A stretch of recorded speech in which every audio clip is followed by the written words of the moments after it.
Welcome to another Hater Hype movie reviews. In this one, we'll be doing... Spider-Man 2, the Sam Raimi one. To those of you who don't follow directors, the Tobey Maguire version. The one with Dr. Octopus. The one is, in my opinion, one of the best superhero movies still to date. And definitely the best Spider-Man movie. The best Spider-Man movie so far. I hope Homecoming swoops in that for that title, because it looks really good. Okay, so I love... Spider-Man is my favorite hero. I've been like devoted to Spider-Man since about Morales 3 is years his favorite old. Spider-Man. No, Miles Morales is garbage. I'm kidding. Yeah, I hate Miles Morales. I know you hate Miles Morales. I prefer the Gwen Stacy like Sins Remembered arc over Miles Morales. Do you prefer Superior Spider-Man to Miles Morales? Yes. I remember talking. And I don't like Superior Spider-Man. I don't. I thought it was a pretty good arc. It was not bad, but they've had much better arcs. But with me, I actually have a comic book collection that's worth several $1,000s of Spider-Man. I love Spider-Man. So if I have to hate this movie, it'll be my turn to die a little bit in the inside. Like in our last video, he had to hype The Last Airbender, and I watched life drain out of his eyes. I know you probably couldn't tell. I mean, camera not being so high resolution. I was actually. It is high resolution. You shut your mouth, but Shannon. I mean, like not so high. But I mean, I was actually tearing up during that review. It was hurting me spiritually. It was bad. It's emotionally. We wasted. Literally, I'd never seen the movie before. We watched it, and I felt like I brought shame to my family. I wasted my time. Okay, I think it's about time we rock paper scissors. Okay, ready? We're gonna. 1, 2, 3. Oh, you won again! You get to flip the coin again. That means each of us has flipped the coin twice. Yeah, now we're even. Just flick it like a I don't regular care. coin. Heads is sorry, it's backwards here. Heads is hype. So I get to hype this movie, and that means his soul has to die a bit because he has to hate this movie. Get ready to die, boy. Karma. Oh, this is gonna hurt me. Okay, let's start sequentially. I'm sorry, Spider-Man. I still love you. I'm sorry. You know what? Hell, Start from beginning to end. I'm just gonna open up with a kind of Peter Parker's life at this point. You know, I mean, he has the girl, but it's very clear from even he doesn't have the girl. Beginning of Spider-Man 2, she's with J. Jonah's son. No, not yet. Yeah, at the very end of Spider-Man, he walked out on her. Spider-Man 2 opens up with the billboard of Mary Jane. No. Yeah, I know it does, but I mean, like, she's not dating him yet. She is, because they get engaged. They're engaged. But that doesn't happen She runs out on her wedding day. They are together. Yeah, I know, but that doesn't happen until, like, halfway through the movie. But they're together right from the get-go. Are you sure? Yup. I have this movie memorized. I don't remember them being together from the get-go. We don't see them until several scenes in, but no, they're together. I'm gonna assume they're not together until we see them. Until it's implicitly said that they are dating. They're together because Peter Parker's life is actually kind of gone. It's really unstable at this point. I should be hyping this movie because Peter Parker's life is unstable at this point. Just to help him get a point here, because it opens up with a shot of Mary Jane's billboard, because now she's a successful model and an actress. Successful. No, at this point she is successful. She doesn't even have the first Spider-Man 3 where it goes woo. Even Spider-Man 2. No, because she's modeling in Spider-Man 2 and it's good. Because she's on the billboard. And then... That doesn't mean anything. Whatever. She's more successful now than she is in Spider-Man 3. But, it opens up and he's monologuing about Hero's life and stuff, and it gives us a rundown of Spider-Man 1, basically. And, yeah, like, his life is really unstable at this point because he's doing pizza delivery, remember? Yeah. At the beginning. And he's trying to balance classes. And I thought that was a great strength of the opening. That it shows that I'm just trying to help you because you don't remember how it opens. Sorry, I was thinking Spider-Man 3, when she was singing. Yeah, I was thinking like, he was at the theater. No, he wasn't at the theater. No, that's Spider-Man 3. Yeah, but okay, fine. So they open. You know, Peter Parker's life has kind of gone down the drain because of Spider-Man. It's putting too much pressure on him. Mm-hmm. You know, at school, it's definitely the case that he's not succeeding. He's missing a lot of classes. I mean, he misses. In this one, yeah, he misses the pizza delivery, and the dude tries to fire him. He does get fired. Yeah, he does. Well, yeah, he's 5 minutes. He's not 5 minutes late. He's like 2 or 3 minutes late. Yeah, because he comes as Spider-Man. He's like comes out of the closet. Spider-Man stole that dude's pizza. Yeah. And then he comes in through the closet, and he delivers it. He's like on time. She's like, no, you're like 2 minutes late or something. And Yeah, then and then he gets free. fired. Yep. So, From his second job. He has 2 jobs. but I mean, Well, I'm it's a saying- good opener. I know, I'd but say. it's not a good thing, him getting fired. I know, but it's a good opener. It Mhm. shows that, and it really does set up later in the movie when he loses his power and kind of how his life kind of goes back to normal and how he's I mean, like the cops drive by him when he like doesn't have his powers anymore. He And goes yeah, to unbutton his shirt, it's like, oh! yeah, I'm naked. but he starts walking away and he's actually like he starts skipping down the road and I mean the music like Raindrops are falling on my head. yes, they're falling. Then he Yeah, falls. but I mean- then he literally falls down. nothing's worrying me.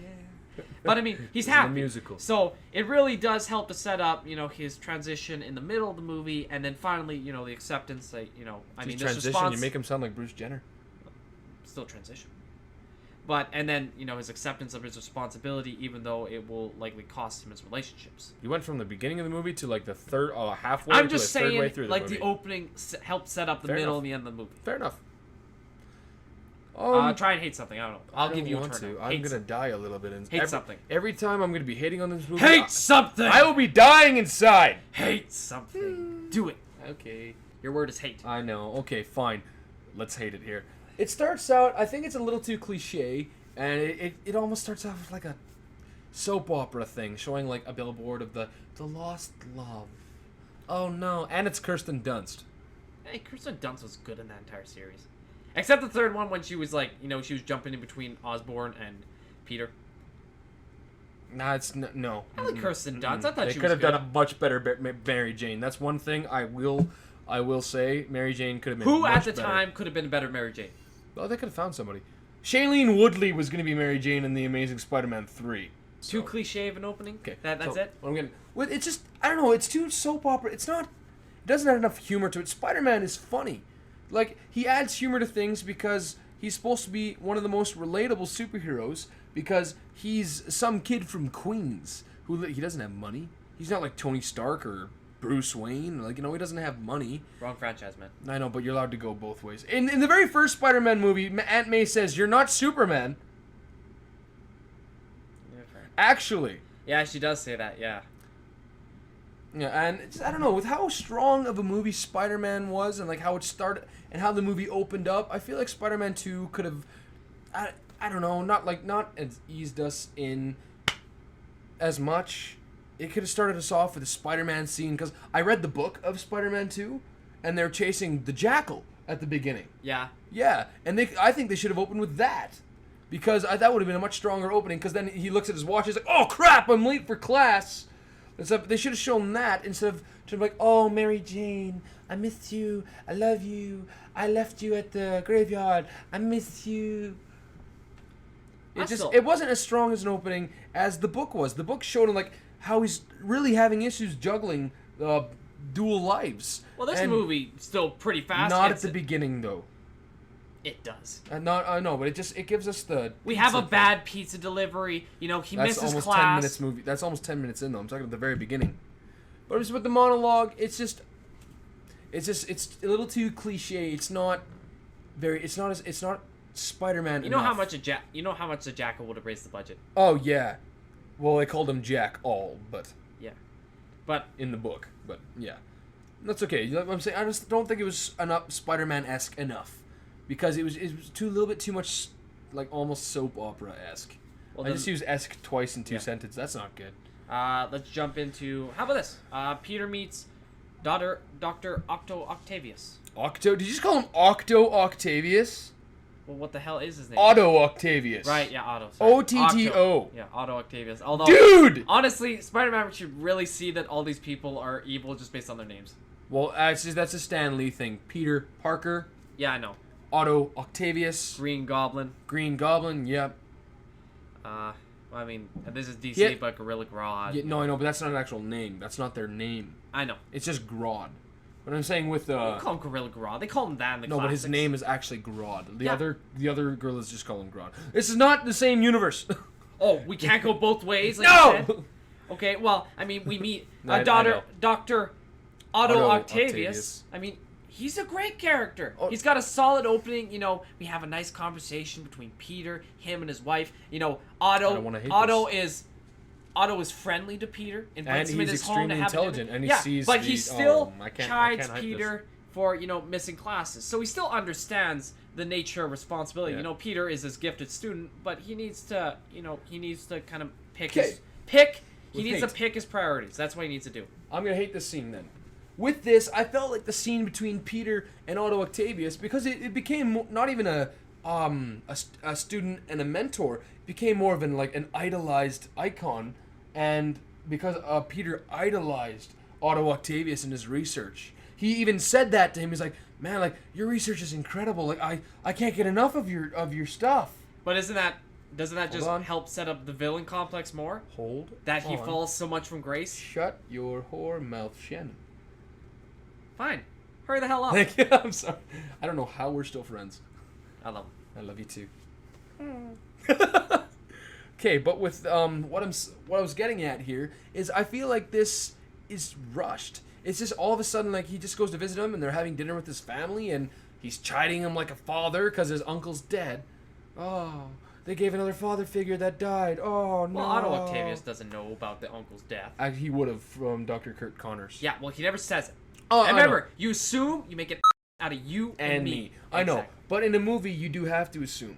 You don't with have to things like this. assume. Fair enough. Just assume he's chatting him like a good father figure, and then his fall from grace Hold is on. just ever Hold- more. Hold on. I know, but it's Exemplified. I have to hate the movie. Let me hate the movie. Fine, hate the movie. Hurry up, get your point across. But with Otto Octavius, I just feel like their relationship is rushed, and Peter is, I don't know, they just don't give him enough scenes together as Peter and Octavius, not Doc Ock and Spider-Man. They give too much of Doc Ock and Spider-Man and not enough Peter and Octavius. Well, It could have been a much more powerful fall from grace and much more powerful character interaction if there was another, maybe even one extra scene between Otto and Spider-Man. No, sorry, not Otto and Peter Parker. well, I think we kind of had that when Otto, he first dons the arms. Spider-Man 2.5, I know. What? You've never seen that? It's a director's cut. No, I It's know. called Spider-Man 2.5. No, but I mean, like when he I'm talking about like when he does the experiment with the tritium. Okay, let's move on to the scene. I don't want to make this video too long. Yeah, well, I mean, like he dons. I mean, Peter's there observing, and I mean, he really doesn't talk. But I mean, Otto, he's not. The one thing I really like about Sam Raimi is his villains aren't necessarily villains for just evil's sake. Most of them are just people kind of fell down on their luck, and Not they gonna just, lie, Sandman was actually really good. Yeah, in even Spider-Man Venom 3. kind of. No. With Otto Octavius, he's doing the experiment with the tritium, using his arms to contain the power of the sun in the palm of my hand. But Peter Parker That slowly seems awesome. Yeah, I know, but Peter Parker, notices like things are going wrong. Metal is slowly being drawn towards it. People's jewelry start, and it's like it'll soon stabilize. Like he's not, I mean maybe he's too ambitious and he has too much hope in this project that it succeeds, even though all evidence suggests that it's gonna fail. And even when Spider-Man does try to, pull the plug, like he smacks Peter away, and then Peter gets back to it and finally does it but Otto gets fried, basically. Oh yeah. It gets melded to him. But, he's not, and it did lead to the death of his wife, so, psychological trauma aside, he wasn't evil, he was just ambitious. He was too hopeful in an experiment where he should have known that things were going wrong. So what's the point of this that you're trying to make? Well, I just say it's a really good opening for the villain. Okay, fair enough. It's a great setup for, his kind of, he's a villain not for evil's sake. And I mean, even his plan, I'm going to build it bigger and stronger than ever. Like, we need money. So he steals the money, of course, but he's only doing it because, and I mean, this is supposed to be... I want to hate the tritium scene quick. Give me a second. He's only doing it to, provide, like, this limitless source of free energy. And, build it bigger and stronger than ever. So, it can be bigger, and it can be safer because, I'll have a better containment field. So that's really his entire villain arc, and he's not really a villain. The arms are really the true evil of this movie. The arms are truly the evil part, because the arms are just evil from the get-go. Artificial intelligence. Yeah, because he needs the the neural inhibitor chip, so the arms don't control me, I control them. And when the chip breaks, that's when the arms kind of take him over. And the arms, Otto Octavius is unconscious when the arms kill and slaughter all the doctors in the room after they try surgically remove the arms from the body. Yeah. But I mean, Otto himself is a good character, and I thought that scene was a great opening to set up and probably the greatest fall from grace. Yeah, exactly, and one of the greatest Spider-Man villain of all. Probably the greatest villain that we've seen of superheroes on screen so far. Except maybe Loki. Yeah, Loki's good. Yeah, but because... he's had several movies. Yeah. Well, for one movie, movies, then, yeah.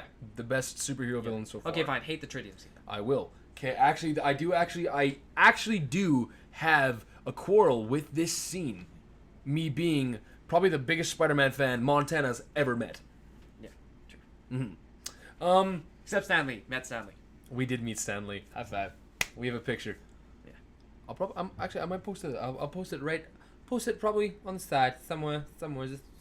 Okay. Well, hurry up and get to your point. Okay, with the tritium scene again, like it is a great scene for a fall from grace, like to set up that his ambition is what led to his demise, and it took away what was most important to him.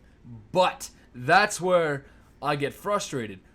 The scene where Rosie dies, it literally shows several shards of glass flying at her, and her face on each one, and she's like, ah! Then she just goes, ugh. Yeah, well, I mean... Literally, like, it doesn't... I know, it's PG-13, but we literally just see her just go... After we see her scream at glass. What killed her? We don't see anything hit her. We don't see, like, nothing. It's one piece of glass that they mainly focus on, and it's getting closer, and you see her reflection screaming. I mean, and multiple windows break. So I know, but that happened to everyone. There were other assistants closer that didn't die. It was literally only Rosie that died. Okay, yeah, I guess. But it just for inconsistency, but it really does set up that Otto Octavius is. But I do have the biggest quarrel I have with that is that how did she die? They just killed her off there for the fall from grace, which was great. But with Rosie dying there, his wife, like he even said, like Rosie is everything to me at the dinner, which was a foreshadowing. It's like, oh, she's dead. Thanks. If anyone ever says that in a superhero movie, like, oh, like you mean everything to me, they're dead. Sorry, guys, but they're probably gonna die or something's gonna happen to them. Are you done with your tritium scene? No, just with the tritium scene, like it shows Harry there too. Like Harry's still getting into leading Oscorp. Leading Oscorp. Like, why is it? They don't explain why he's so. Like, he's also a little infatuated with Otto Octavius. I know the free energy, he's trying to promote that, but they don't give enough for us to be as emotionally invested in that scene as, obviously, Harry, Otto Octavius, and Peter Parker. Well, Harry's invested Spider-Man. because Oscorp, I know, supported the project. But and he just gets knocked out with a light. Well, a light literally hits him and knocks him out. Yeah, but he's not superhuman in this movie. So, and those are big lights. Oh, no, I know. That's all I'm saying. That would knock his a man presence down. There did nothing for the scene. And for a big character to be there like that, I think it should do something for the scene. But the death of Rosie... doesn't he see Spider-Man and like, I despise you? I mean, it just builds up the hate. I mean, the spite and the hate from the last film that like started. Like, if I see Spider-Man, I'll kill him. And I mean, and it also... And hey, his presence there does help set up kind of near the end of the movie. But when Let me hate on the movie, sir! Well, it's not a good criticism. And that's what the point of these videos are. They're not a good criticisms that we need to clash. Well, but with that, I feel like the death of Rosie really took away from that scene for me because it wasn't. They should have seen like an arm go out and like he hits Rosie. Then that would have been great. Like he's just like really focused on the tritium. Like I can stabilize this, and she's like, oh no, it's fine, and he's like get back, and accidentally uses an arm, and she goes flying into a wall. That would have been great. That would be pretty good. That would have been a great death because that would have been way more tragic. And then that we would have, as viewers, we would have been way more emotionally invested. And it would have been directly his fault instead of indirectly with the windows breaking and the glass. Directly his fault, basically. In actuality, I actually do have several quarrels with that scene. So let's move on now. Okay. Otto Octavius is on the gurney, and his arms murder everybody in the room with him. I can't hate that scene. That's an amazing scene. It's horrifying. No! Literally a Darth Vader. No. But that's great. Like that's after everybody gets slaughtered. Oh yeah, he wakes up and he finds that they're like grafted to his spine permanently. Yeah, but I mean it's horrifying because even though it's PG-13, Sam Raimi is honestly, I mean, he directed The Evil Dead 1, and I believe he directed Evil Dead 2, and he directed the reboot of the Evil Dead, and that one was even scarier than the original. I can't hate on this one, actually.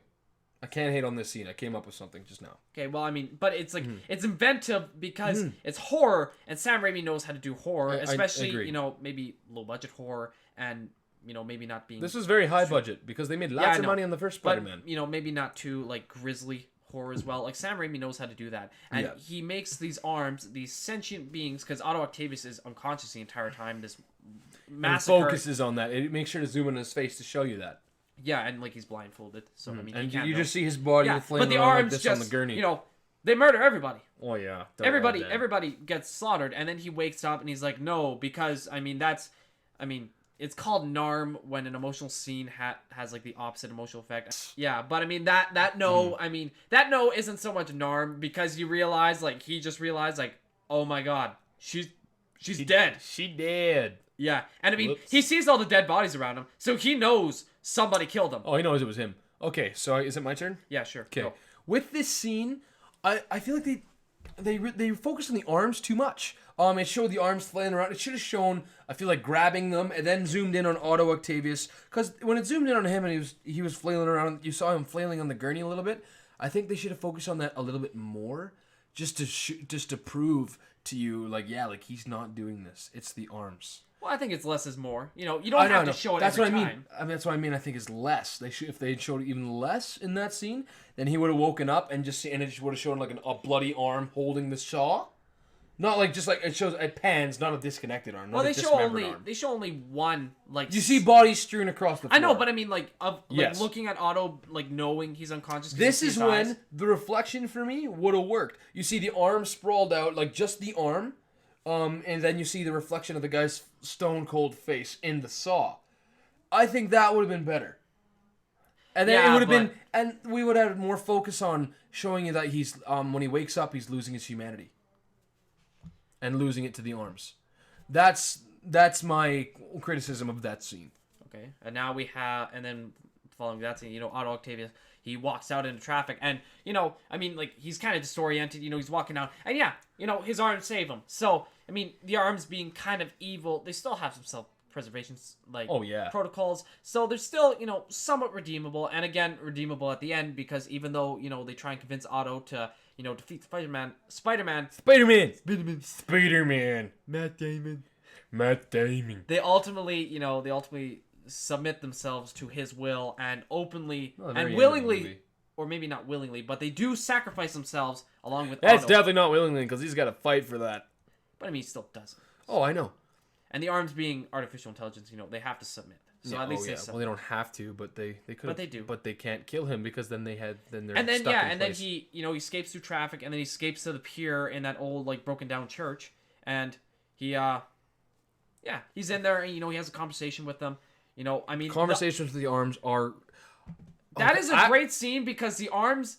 Of course they can't say a word. I have a hate for that. Hey, let me finish. Damn it. I will. The arms, they never say anything, but the actor is so great expressing. Alfred Molina's fantastic. Yeah, he's so great in expressing this mental battle of the wills, and fighting Spider-Man 2. If they had a title for this one, would be like mental illness. The movie. Basically, Spider-Man loses his powers to mental illness, to anxiety and depression, and just I wouldn't say it's mentally subduing. He becomes noticeably happier when he loses his powers. But anxiety is the reason he loses his powers. Yeah, I know. And mentally subduing. But and then Otto Octavius is basically hearing voices in his head. I can't remember what that one is. Schizophrenia. I said that already. Sorry, thank you. Sorry, I didn't hear you. But it expresses it so great. The arms. They Spider-Man 2. How to deal with mental illness. They're not. They're not threatening. Like they don't pop out the claws. They're not open. They're closed, and they're chirping at him like birds in his ear. Yeah. And they manage and of course they manage to convince him that it's not really his fault. Technically, he convinces himself. They're a physical representation of his but they are inner desires. Yes, but they're used as a physical representation of his inner desires. They're more, I would say, separate entities. Just because they are expressly stated as an artificial intelligence. I know, but as a cinephile, it's his physical representation. To be honest, it kind of seems like a bad idea right now for them to be artificially intelligent, especially if you're just going to negate that fact by neural inhibitor chip. Like, why? Just control them yourself. They inject needles into your spine so you could do it. So why even know. have the artificial? But I mean, that aside, it's great. They're not threatening. They're in close confirmation, like chirping in his ear, like little birds. And they managed to convince him, and maybe like Rod said, that he managed to convince himself, it wasn't my fault that she died. It's all Spider-Man. He cut down the experiment too soon, and like we can do it. We can do it bigger. We can do it better. We can have this free energy for everybody. We can make Rosie proud, but we'll need money. And I mean that requires. And yeah, he's like, but we'll need money. He's like, I'm not gonna steal it. That's a crime. But the arms, he's like, not finishing my work would be the real crime. The arms are the true villain of this movie, not Otto Octavius, and which actually was a good twist on the character. Yeah, and he's mad, and he is convinced beyond a shadow of a doubt that this is the best thing for everyone. Okay. Even though it clearly showed, and he clearly should have accepted it, that hey, you wait. I put my hands up. That this experiment is just doomed to fail every time he does it. Okay, you can go. Thanks. with this another mental illness, ADHD. Yeah, pretty much. I have OCD and anxiety. Go. Hurry up. Okay, with this, I felt like it was too much of a copy of the first movie with Green Goblin and the multiple personality, and it convinced the other personality or the deep-seated inner desires, dark desires. Hey, ain't broke, don't fix it. Dr. Octavius. I felt like it was honestly too much of a copy with the Green Goblin. That's the best thing about Spider-Man. Spider-Man has the best villains. It's like Batman with DC. As a lot of people say, he has some of the best villains of the DC universe, right? Yeah. You probably agree with that? Yeah. Spider-Man, the exact same thing goes for him with Sinister Six, Venom, Carnage, with both of them have been part of the Sinister Six at times. Yeah. Then Otto Octavius, one of his arch nemesis, one of them. Slept with Aunt May. Well, he never slept with Aunt May. Yeah, he did. No, they were going to get married. Read the old comic. They never slept together. Yes, they did. Because there was a comic cover, or at least a scene in the comic, where Peter walks in on Aunt May in bed with Otto Octavius. If you can't tell me that's not sleeping. I don't know. I'll have to reread it because I did read that comic because I had a collection of. It was a CD of Spider-Man comics over the last 50 years. Yeah. I can't find the CD anymore, so I could probably get to order another one because it was great. But yeah, I just felt like they really they copy and pasted it, except they took the alternate personality and the deep-seated desires and just put it on mechanical arms. And just went like, instead of staring into a mirror. Basically just saved time. I think it's still good. It ain't broke, don't fix it. I have to hate the movie. Yeah. You know this. I know. Okay, I'm going to bring up a point. Okay, bring up a point. Whenever Peter Parker saw Mary Jane in this movie, it took a soap opera turn. Every time. It was too emotionally, like, Peter Parker is awkward. He was just weird in this whenever he saw Mary Jane. He just got like, yeah, well, as clenched. You said, he still doesn't have the girl, so of course he's weird around her. Oh, I know, but everyone, it felt the scenes felt forced, and Kirsten Dunst really, for me, wasn't the best Mary Jane. Well, I mean, let's not get into Gwen Stacy in Spider-Man 3, though. He literally goes into his job, and his boss tells him, "Oh, my son is engaged to Mary Jane." Oh, yeah, my son's engaged to that billboard model, Mary Jane. Yeah. Oh God. Yeah. Oops. Oh, also, you know what? Another great thing about this movie, and another great thing about the entire trilogy overall. Say it. J. Jonah Jameson. No, I'm sorry. I'm trying to think of the actor's name. Sorry, like Simmons. J.K. Simmons. J.K. Simmons, yes. I was thinking like J. Simmons. Yeah. I'm like, I know I'm missing something. But I won't hate on him. I refuse. J.K. Simmons as J. Jonah Jameson. Bring him back. Bring him back. There's a petition. I know, but he's Commissioner Gordon now, so we probably won't. So what? They can't have him in 2 movies? That's true. Skip straight to when Spider-Man, loses his powers due to anxiety. He's mentally suppressing them. Yeah, exactly. And it's great. Again, the beginning of the movie clearly sets it up how he's having problems, and then when he loses his powers, maybe like he attempts a couple times to get it back, like he falls down the alley and like I don't know how he got back up again, and then he tries to climb the wall. He kind of does it for a bit, and then he falls down, and he tries it, and he can't do it again, so he throws away his suit, and we have a montage, and clearly he's happier. I have 2 points to this. Okay, yeah. With the first one, they just show him how he's happy, but they don't show. Like, when the cops go by and he just walks by and he's like, yeah, cool, I don't have to deal with that. Well, he stops. I know, but then he walks by like, cool, I don't have to deal with that anymore. Peter Parker is the kind of person that, because of Uncle Ben's death, goes out of his way to help people. With great power comes great responsibility. Chase down cop cars, I know, but he still goes into the burning building. I know, but this movie gets rid of the with great power, but Peter still realizes there's still responsibility. And they don't go into it enough with the burning building. Like, you don't see Peter, like, he doesn't look too worried when the cops drive by. He kind of smiles it off. He's like, well, yeah, cool. I don't when the cops drive by, that's a completely separate crime. Yeah. But I mean, like, he comes across the burning building. Like, he goes in. He saves the girl. But I mean, when he comes out, he gets the shock about, the firefighters say, like, oh, like, people on the 4th floor, like, everyone There's on the 4th floor. still people in there. Yeah. People on the 4th floor, like, burnt to a crisp.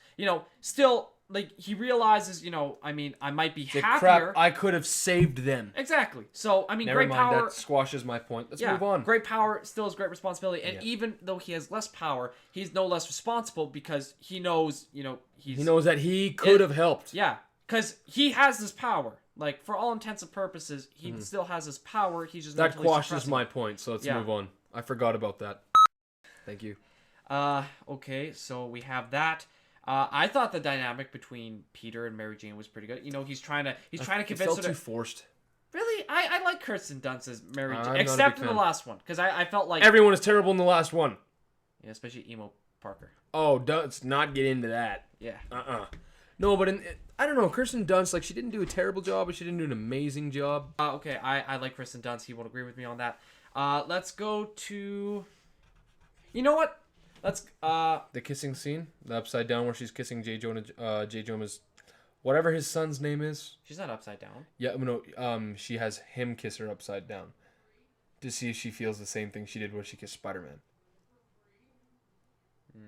To see if there was that. Yeah, trust me. Okay, well, I'm gonna skip that one. And that was one of the biggest things for her, why she turned away from him, because she didn't feel that spark. Well, that's good. That's nice. That's nice. A reference. I'm just trying to help you. Okay, fine. Well, thanks for helping me. Let's go to Doc Ock robs the bank. We have a funny. We have it starts depressing. Aunt May goes to open an account. Anything. Yeah, can't deposit $3,000 to get the free toaster. So that doesn't work. Because banks are assholes. Not really. I mean, it's a stipulation. It's literally in the like fine print.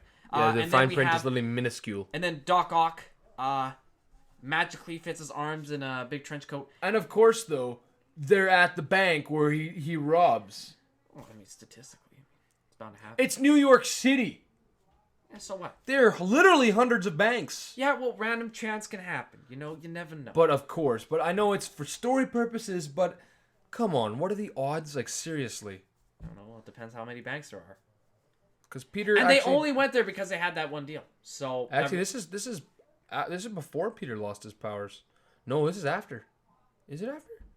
No, this is before. He doesn't have powers at this. I don't remember. I know he fights him. They have the fight. When does Peter lose his powers? I'm pretty sure he lost his powers. It's right after, because he gains his powers back at the diner. When Doc Ock throws a car through the window. Yeah, because he's talking to Mary Jane, and she's saying, and he's abducting Peter Parker. Yeah. Well, fine. Well, we'll have the bank scene then, and then he loses powers. But I think it is that way. Yeah. But I mean, that's an amazing scene. I know. The fight is awesome. And it really shows, Aunt May's a frail old woman. She gets kidnapped by Doc Ock, but she definitely helps beats him with an umbrella. Yeah, she's fearless. Like, shame on you. Hits him with an umbrella in the eye. And I mean, and then we have no, I'm pretty sure it's after, because I don't recall. And then they have the fight on the train. That's later. That's when I'm pretty sure he has his powers back by that point. No, because that's when he takes Spider-Man and abducts him. He's not on the mission from Harry to bring Spider-Man to him yet.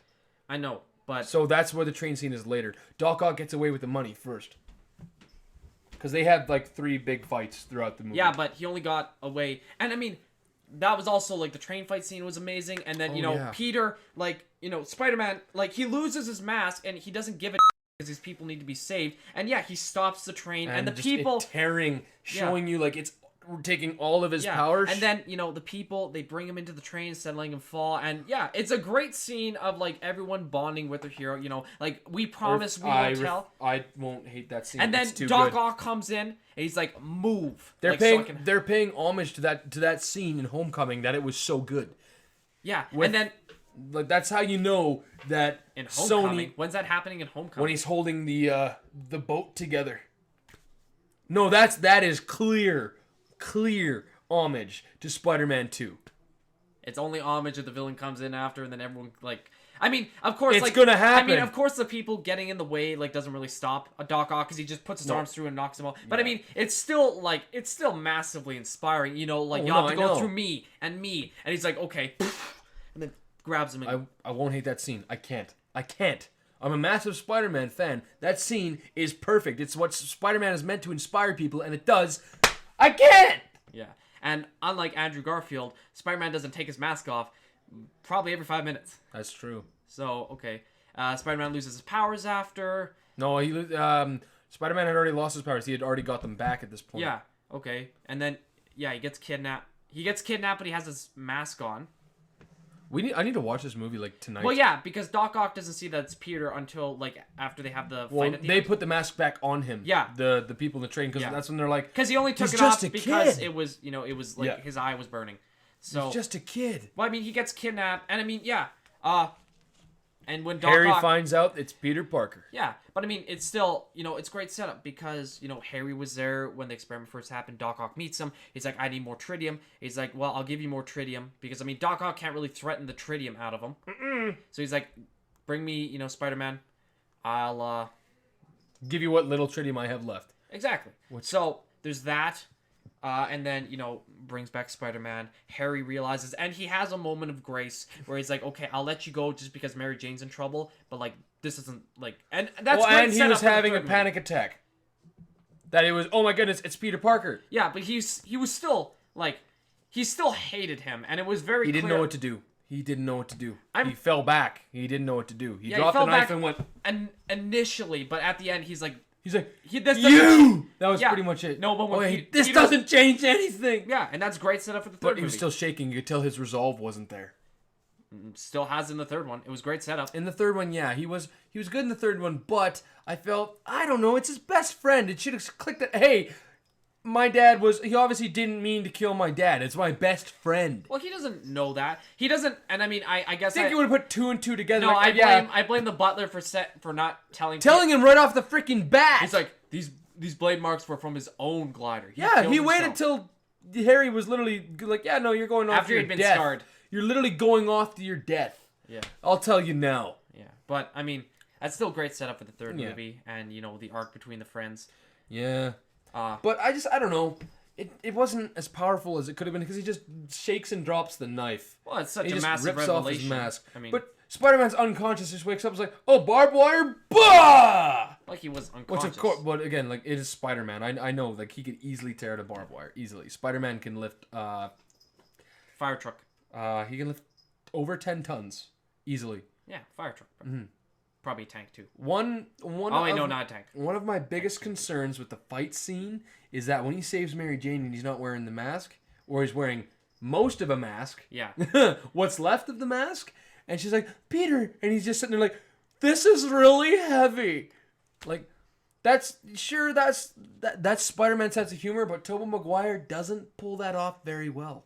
Yeah, well, I would rather He really doesn't. I would still rather have Tobey Maguire Spider-Man than Andrew Garfield Spider-Man. I'd rather have a conglomeration of the both of them. Have Andrew Garfield-esque Spider-Man and Tobey Maguire. Yeah, well, we don't have that, so it's one or the other. Well, that's why I'm really excited for the new one, because he seems to be great. Yeah, he does seem. I mean, especially in Captain America. Like He was the best part of the movie. Yeah.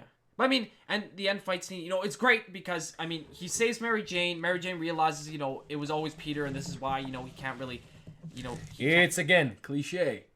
It's still really good. Of course, but it's just so... then, he's fighting Doc Ock, and he finally manages to, knock Doc Ock in the puddle, and, kind of disables his arm, and he's finally able to convince him. He's like, he finally smacks his sense into Doc Ock, like, in a metaphorical... Almost literally. Yeah, almost. Yeah, he's like, people are gonna die. It's like, this didn't work the first time. This isn't working the second time. And he brings Rosie back into it. Yeah, like, Rosie wouldn't like this, and... and then Doc Ock, finally, fully realizing his villain redemption arc, he's, tells the arms, listen, even though, like, they're choking Spider-Man. Listen to me! Yeah, like, we're gonna save everybody. And even if the arms maybe don't want to do it, they do submit. So even the arms are somewhat redeemed at the end of this. No, they're not. They're the true villains It's of this Otto movie. Octavius who's redeemed. My biggest problem with the whole warehouse thing is like, how did people not know he was setting this up? Like, it's a big dude with arms, like that he has to crawl underneath it with the arms. Like, how do they not notice all this he could equipment? fit all his arms in a trench coat as we saw in the bank scene. I know, because of their like exoskeleton-esque, which is cool. Yeah, so Awesome. I mean, I know, but how do people not know? How do they not notice the power that his equipment is drawing on the grid? It didn't. Well, the equipment doesn't draw any. Oh, it would have. Well, yeah, but it wouldn't have been activated until Otto turned on the machine. How did people not notice him bringing this stuff in I don't to know. the warehouse? It's not that far on the outskirts. It's literally right on the harbor where there's a butt ton of traffic right beside Yeah, it. but that building is also abandoned and clearly a health code violation. And since no one's taken it down, I don't think anyone. I'm pretty gives sure it down. attaching four sentient arms to your spine is probably also a health code violation. Yeah, well, he didn't meld it. That was part of the accident. it could have been removed I originally. know. Well, I and that's great. saw an and then- opening for the joke, so I took it. Yeah. But I mean, and then at the end of the day, everyone kind of has their happy ending. I mean, it's really sad when Otto dies, but he gets to be with his wife. He saved the city. He redeemed himself. And he went down Yeah, with his research. exactly. Peter gets the girl because, as we know, Mary Jane runs she doesn't even go to the altar, and it's kind of great because you can see that J. Jonah Jameson's son is so mad, and then J. Jonah Jameson, he has that one crack. He's like, cancel the buffet. Oh. I mean, J. Jonah Jameson is just great in that trilogy. Oh, he's the best. He's not the best part of the And trilogy. the deleted scene when he's wearing the Spider-Man outfit. Yeah. That is awesome. Oh, I know. That was great. Yeah. But I don't know. Like the fight scene, it was really good, but it lacked. The last fight scene should be the most climactic and just the most anticipated. It is climactic. The train scene held all of that.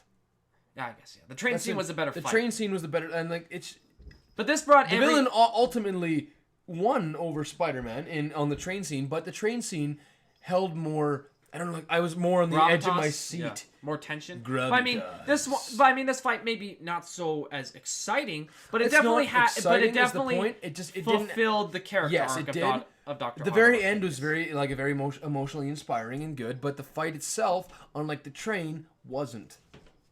I mean, you can't have everything. I know. Well, I think that pretty much wraps it up.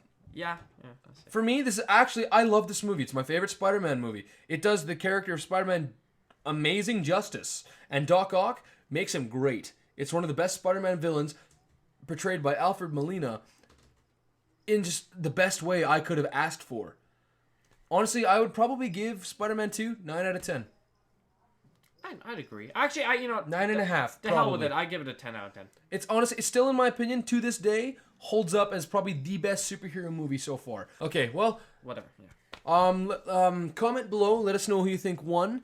Hit the like button if you can, if you want to. If you hit the dislike button, please again comment below and tell us why you disliked it and just what we can do better. I know there's one guy out there who keeps disliking I know! every video. Stop it. There's one guy. You're not telling on my us first why. 9 videos, there were no dislikes. After that, there's one dislike on all my videos. Just tell us why. Please. Why? No. Yeah, we can't be better if you don't tell us how exactly. to be better. Just let us know what we can do better, and comment below what you want. Again, what you want us to do, like any movie suggestions. Like, thank you, Tyler Rouse.